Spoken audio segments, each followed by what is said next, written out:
এখন আমরা event listener দেখব। আমরা গত ভিডিওতে ইভেন্ট দেখেছিলাম।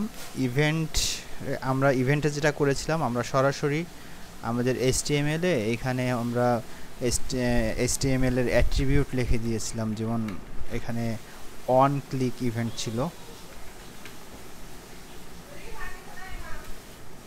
এরকম ছিল, এবং সেখানে আমরা যেটা চাই সেই ফাংশন আমরা এখানে লিখে দিয়েছিলাম।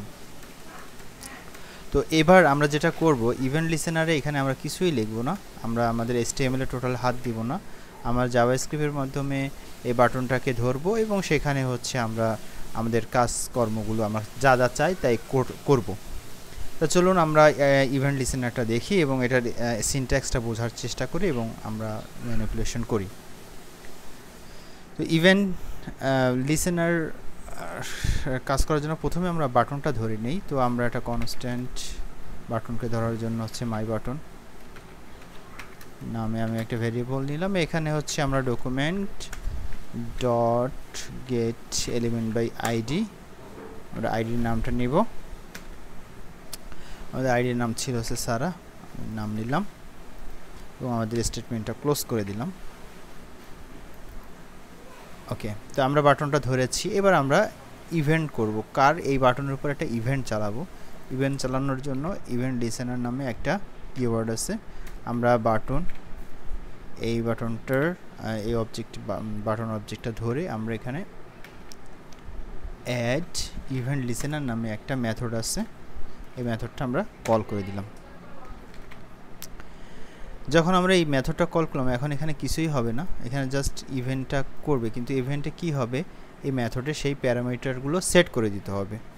তো এখানে প্যারামিটার হচ্ছে, প্রথম প্যারামিটারে থাকছে ইভেন্টের নাম, ইভেন্টটা কি হবে। দ্বিতীয় প্যারামিটারে আমরা এই যে ইভেন্টটা আমরা দিব সেই ইভেন্টের পরবর্তীতে কি করতে চাই সেটা এখানে দিতে হবে। এটাই হচ্ছে মূলত কাজ। এবং আরও একটা প্যারামিটার আছে, সেই প্যারামিটার হচ্ছে মূলত হচ্ছে যেটাকে বলা হচ্ছে ইভেন্ট বাবলিং বা ক্যাপচারিং, সেটা আমরা এই ভিডিওর শেষের দিকে একটু দেখব। তো আমরা আপাতত মোস্ট ইউজ হয় দুইটা প্যারামিটার, এটা হচ্ছে ইভেন্টের নাম এবং এখানে হচ্ছে কি করতে চাই সেই সেই লেখা বা সেই ফাংশনগুলো এখানে থাকবে, সেই কার্যাবলীগুলো এখানে থাকবে। তো এখানে যেরকম এখানে আমরা যে ইভেন্টটা চাই সেই ইভেন্ট হচ্ছে ক্লিক। আমরা ক্লিকের উপর দেখব। আমরা যখন HTML এ লিখেছিলাম ইভেন্টের মাধ্যমে, তখন ছিল অন ক্লিক, কিন্তু এখন সাধারণত এখানে অন ক্লিক, এই অনের বিষয়গুলো থাকবে না, এই প্রিফিক্সগুলো থাকবে না। আমরা জাস্ট ক্লিক লিখব, CLICK, ক্লিক লিখলাম। এরপরে আমরা কি চাই, আমরা এখানে একটা ফাংশন রান করতে চাই। তো ফাংশনে আমি একটা ফাংশনের নাম লিখে দিই। ফর এক্সাম্পল আমি ফাংশনের নাম দিলাম হচ্ছে কালার চেঞ্জ।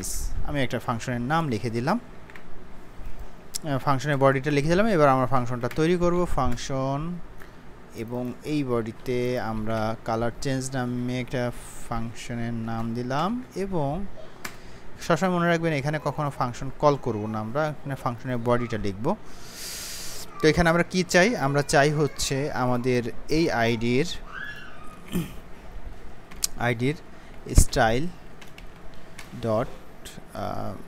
স্টাইল মানে হচ্ছে CSS এর মাধ্যমে আমরা কি চাচ্ছি, কালারটা চেঞ্জ করতে চাচ্ছি। কালারটা আমরা এখানে এসে ব্ল্যাক আমরা দেখতে পাচ্ছি, আমরা এখানে চাচ্ছি রেড কালার করতে। আমি রেড করে লিখে দিলাম এবং এটা সেভ করলাম। এখন আমার এই ইভেন্টটা কি হবে, ক্লিক করলেই ফায়ার হবে। কোথায়, এই সারা আইডিতে। তো আমরা ক্লিক করলাম, দেখুন আমার কালারটা চেঞ্জ হয়েছে। তো এভাবে আমরা লিসেন করতে পারি। তো এখানে আমরা ক্লিকের জায়গায় এখানে আমরা আরও যে বিষয়গুলো দিতে পারি সেটা হচ্ছে মাউস মুভ, আমরা দিতে পারি হচ্ছে মাউস ওভার, মাউস আউট। আমরা এখানে মাউস ওভার দিয়ে দেই, মাউস ওভার। আমি এই ইভেন্টটা দিলাম, দেখেন কাজ করতেছে। এবার মাউস আউট দিয়ে দিব। আমরা যদি এখানে মাউস আউট দিই, মাউস আউটে আমরা আরেকটা কালার দিতে চাই, তো সেটার জন্য একটা ফাংশন তৈরি করতে হবে। আমরা এখানে একটা ফাংশন তৈরি করি এবং সেই ফাংশনে আমি এখানে দিলাম green গ্রিন। এবার আমরা নিয়ে গেলাম, সরালাম, নিয়ে গেলাম, সরালাম, নিয়ে গেলাম, সরালাম। তো আমরা এইভাবে হচ্ছে আমরা ইভেন্ট লিসেনার দিয়ে কাজ করতে পারি। তো আমরা এখানে আরও কিছু বিষয়গুলো দেখব, যেন আমাদের এই ইভেন্ট লিসেনার নিয়ে কাজ করতে গেলে আমাদের প্রবলেম বেশি একটা না পোহাতে হয়। সেক্ষেত্রে আমি এটাকে আমরা একটু অন্যভাবেই কোড করতে পারি। যেমন আমরা এখানে দিয়েছিলাম ফাংশনের বডিটা লিখছিলাম, আমরা চাইলে এখানে সরাসরি ফাংশনটা লিখতে পারি। যেমন আমি এখানে দিলাম ফাংশন, এবং এই ফাংশনের ভিতরে আমি কি করতে চাই এখানে সরাসরি আমরা লিখে দিতে পারি। সেক্ষেত্রে আমাদের mybtn তার ইনার HTML-টা এবার চেঞ্জ করে দেখব আমাদের এটা কাজ করে কিনা। সেক্ষেত্রে আমি দিলাম হচ্ছে my girl। এখানে কি হবে, এর মাউস ওভার করলে my girl আসবে, my girl চলে এসেছে। তো আমরা এটা ক্লিকে আবার দিয়ে দিই, ক্লিক ইভেন্টে নিলাম my girl। ওকে, তো আমরা এটা দেখলাম, আমরা ফাংশন এখানে আলাদা করে দেখলাম, আমরা অ্যাডজাস্ট করে দিলাম। এখন যদি কখনো এমন হয় যে আমাদের ফাংশনে কোনো একটা প্যারামিটার এখানে পাস করতে হবে, সেই ক্ষেত্রে তো আমরা এইভাবে ফাংশন প্যারামিটার পাস করতে পারবো না। এক্ষেত্রে আমরা কি করতে পারি, এক্ষেত্রে আমরা এই ফাংশনের ভিতরে আর একটা ফাংশন কল করে নিতে পারি। ফর এক্সাম্পল আমরা এখানে চাই যে একটা ফাংশনের নাম লিখো, যেমন dummy ফাংশন নামে একটা ফাংশন নিলাম, এবং ডামি ফাংশনের ভিতরে এখানে চাচ্ছি আমরা হ্যালো হাউ আর ইউ। এখন এটা যেটা ফাংশনের ফাংশন কল করলাম এবং তার ভিতরে কিছু জিনিস লাগলাম, কিন্তু এটা এখনও কোনো কিছু মিনিংফুল হলো না। সেক্ষেত্রে এই ফাংশনটা এখন আমরা বাইরে তৈরি করব। আমি তৈরি করছি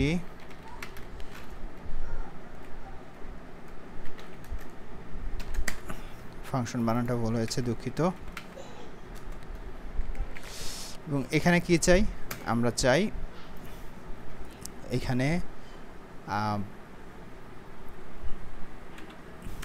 এখানে প্যারামিটার কিছুটা পাস হবে।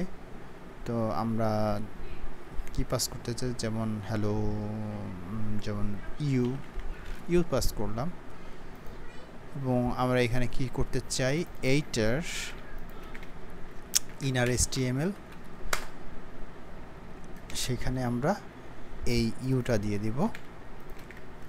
আমি এটা দিয়ে দিলাম, দেখেন কি হবে, যেটা হচ্ছে এই ফাংশনটা এখানে কল করা আছে। তো এই ফাংশনের ভিতরে আমি কিছু টেক্সট লিখছি, এই টেক্সটটাকে ধরার জন্য আমি এখানে যে কোনো একটা প্যারামিটার নিলাম, এবং সেই প্যারামিটারটা কি করবে, মাই বাটনকে ধরবে, ধরে তার ইনার HTML-এর এই টেক্সটটা বসিয়ে দিবে। তো ফাইনালি আমার কাজটা হলো, আমি এখানে ক্লিক করলাম হ্যালো হাউ আর ইউ, আমার এটা চলে এসেছে। তো এটা আমরা বুঝলাম যে কিভাবে আমরা এই কাজটা করতে পারি। এরপরে আমরা এখানে অ্যানোনিমাস যে ফাংশনটা আমরা লিখেছিলাম এটাকে আরেকটু শর্ট করতে পারি।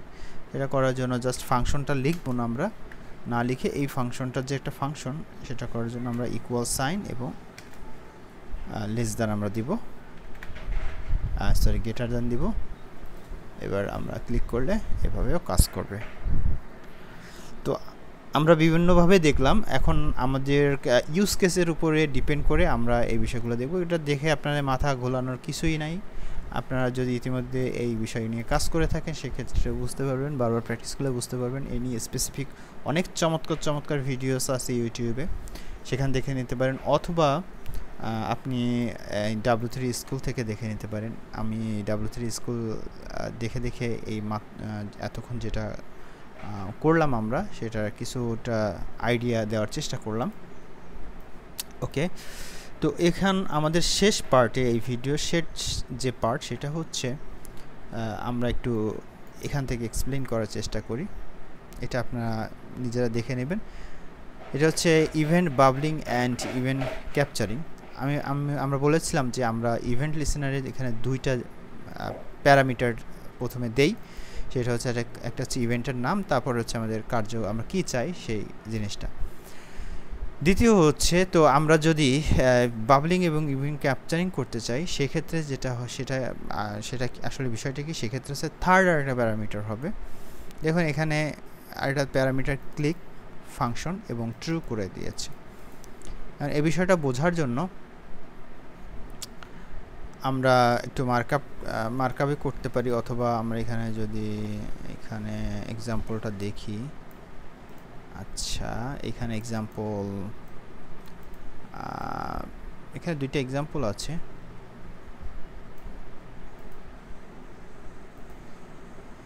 ওকে, আচ্ছা আমরা এই এক্সাম্পলের মাধ্যমে দেখতে পারি, অথবা আমরা যদি এটা আমাদের মতো করে দেখি, আমরা এখানে একটা মার্কআপে কিছু একটা চেঞ্জ করি। ফর এক্সাম্পল আমি W3 থেকেই একটা মার্কআপ নিয়ে এসেছি। এখানে মার্কআপ একটু আমরা খেয়াল করি, আমরা দেখি এখানে একটা প্যারেন্ট ডিভ আছে, তার ভিতরে হচ্ছে আমাদের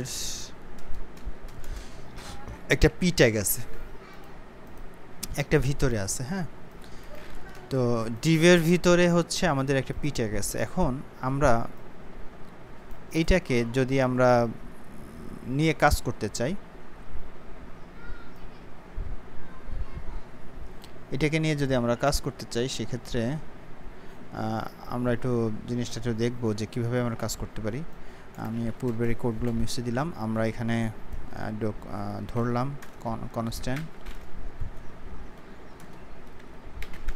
কনস্ট্যান্ট মাই ডিভ, এটা হচ্ছে ডিভটাকে ধরলাম।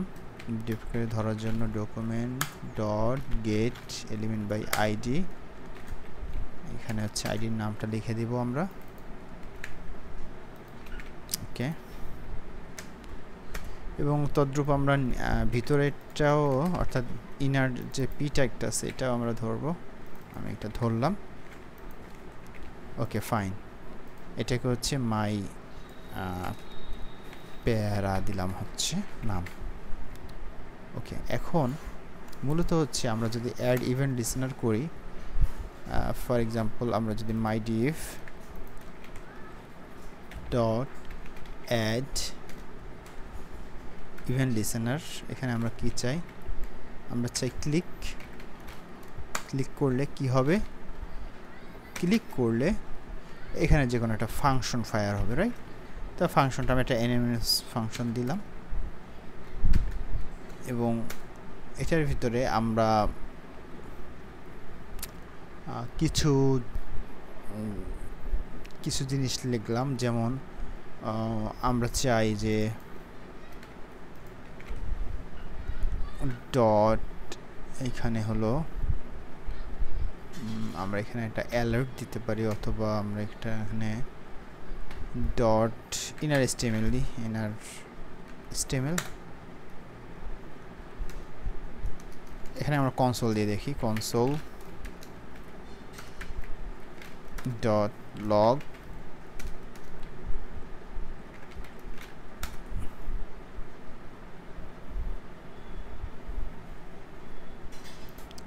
আচ্ছা, আমরা এখানে কনসোল ডট লগে আমরা কি লেখা দেখতে চাই। ফর এক্সাম্পল আমরা এখানে চাচ্ছি মাই ডিভ, অর্থাৎ দিস ইজ মাই ডিভ।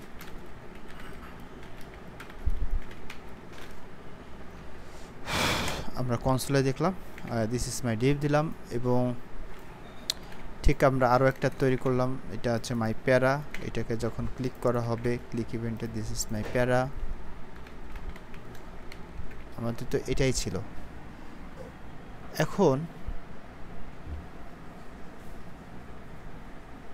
আচ্ছা, এটাকে হচ্ছে আমরা একটা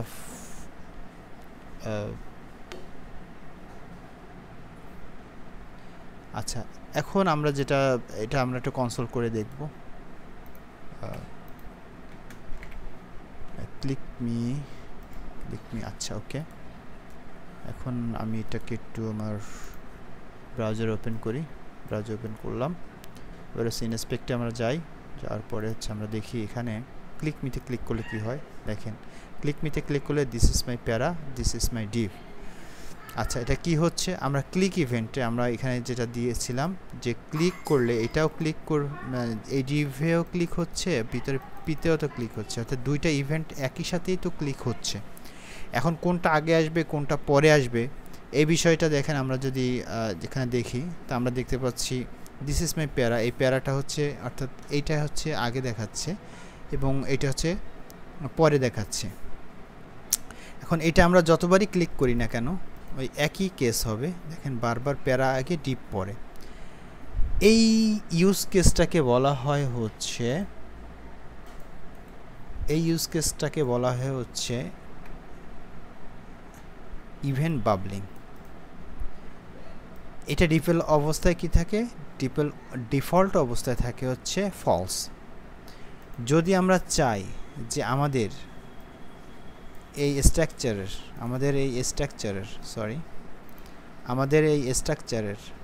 এই আউটসাইডের ডিপটা আগে আসবে এবং ইনসাইডের প্যারাগ্রাফটা পরে আসবে বা এলিমেন্টটা পরে আসবে, সেক্ষেত্রে আমাদের থার্ড একটা প্যারামিটার ইউজ করতে হবে। তো এটা থাকে হচ্ছে বাবলিং। এখন যদি আমরা এটাকে ওইভাবে করতে চাই সেক্ষেত্রে হবে ইভেন্ট ক্যাপচারিং। এটাকে যদি আমরা ট্রু করে দিই তখন এটাকে হবে ইভেন্ট ক্যাপচারিং, এটাকে বলে হয়।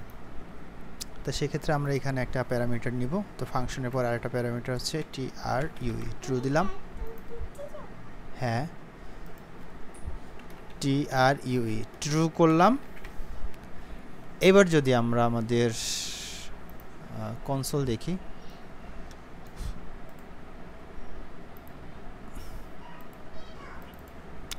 সরি এটা না, মেস আপ করে ফেলছি, এই যে এটা।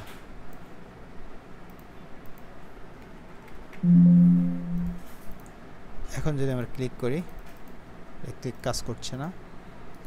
ওকে আমরা এটা ওপেন করব, একটু মেস আপ হয়েছে, সরি ফর দ্যাট। কনসোল আমাদের এখানে কোনো একটা প্রবলেম হয়েছে, reference error true, TRUE true, TR আমাদের মেবি বানানে ভুল হয়েছে, TRUE, সরি TRUE আমরা এখানে ভুল লিখেছি, স্পেলিং মিস্টেকের জন্য এটা হয়েছে। TRUE true, TRUE true, okay I think এখন ওকে আছে। আচ্ছা দেন আমরা এবার একটু ওপেন করি আবার লাইভ সার্ভার করলাম।